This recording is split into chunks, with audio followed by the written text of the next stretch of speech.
So my name is Kenneth Krolsky. I finished my master's just this past May. I graduated in 2020 from Washington University in St. Louis, and I'm currently spending the year doing some volunteer work full-time. I was recently accepted to Loyola University Chicago Stritz School of Medicine.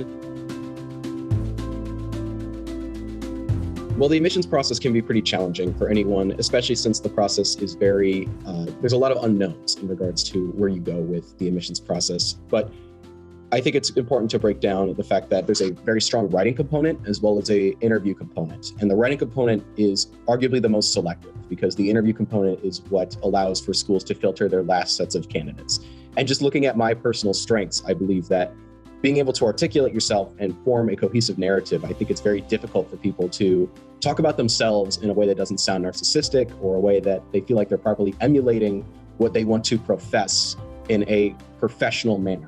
Someone who recognizes those faults, at least in my own, which I'm sure I share with many people, I was looking for a company that could allow me to draw out these particular narratives through my experiences and values. And the reason that's so difficult really is because I believe a lot of people have similar sentiments for wanting to go into medicine.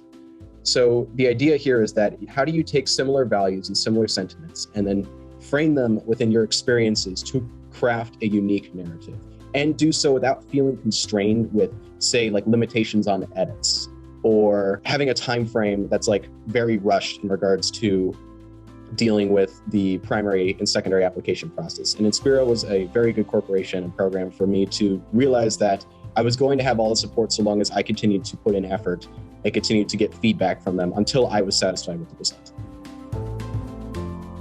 I decided to work with Inspira simply because the other programs that I looked at tended to either have limitations on edits, had a very strict time frame in regards to when you had to have certain things turned in, and also had limitations, I think, in their software and programs too. Some other programs had you work through a very specific essay editing software, where Inspira used very simple, easy to know programs like Google Docs, where people could have a real-time feedback system. And even if you were getting things out and your preceptor was not necessarily there to edit it at the time, I was always given a response, usually within 24 to 48 hours. And if I emailed them to pick that up when time crunch got a little bit tighter, especially towards the later end of primary and secondary deadlines, that being the 2 weeks or going into that middle June area, the preceptors were very good at getting back to me quickly and allowing me to get a good feedback system for what needed to change and what needed to improve to maintain this cohesive narrative.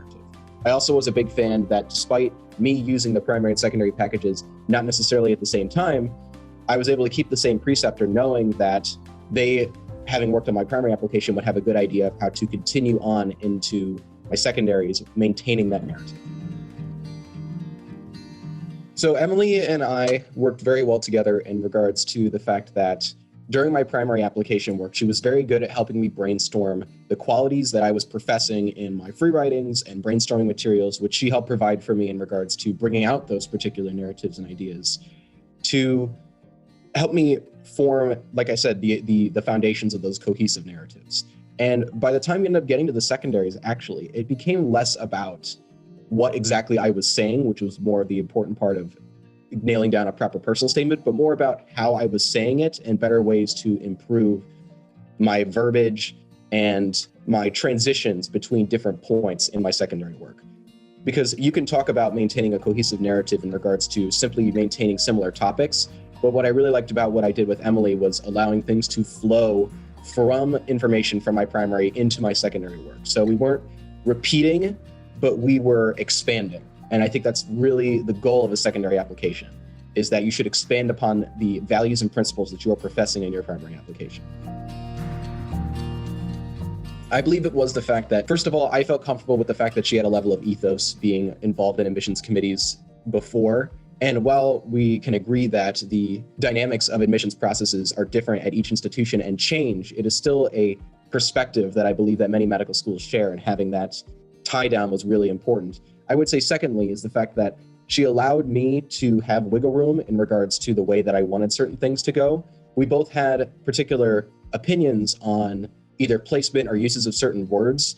And while I'm not always able to profess exactly the way she wants to, perhaps there is something that I can inject my own personality into And rather than letting that be a negative that continues on throughout the application, either primary or secondary, Emily was able to adapt and work with some of the changes that I chose to make and help build a cohesive narrative and a cohesive essay around even my own choices. I would say the most important thing is to try and find either a phrase or a set of words that define your experiences and ties together your personality in regards to the things that all brought you to medicine. So for me, that particular phrase was cura personalis, care for the whole person. That comes from the background that I have with Jesuit principles, which is where that term actually comes from. It's ingrained in service and academic enrichment. And the idea of caring for the whole person is enriching the mind, body, and spirit of not only myself, but those that I serve. And that was something that encompassed a lot of what I have done. And I used that phrase to build my application in a way that expressed how I feel about medicine and where I wanted to go with it. So especially those starting on the application process, when you're starting to think about your primary and secondary application, in order to start building the foundations for that narrative, you have to have some type of seed in order for which to build off of all these other things. So I would recommend trying to free write each of your experiences and see what particular values, what particular lessons learned. And eventually you'll find that not all of them overlap entirely, but if they come together in like a circular fashion, you might find something at the center of all of that you can build your application around. And I think that's something that Inspira is very good at helping you discover as well, if you're still having a hard time with that in your primary work.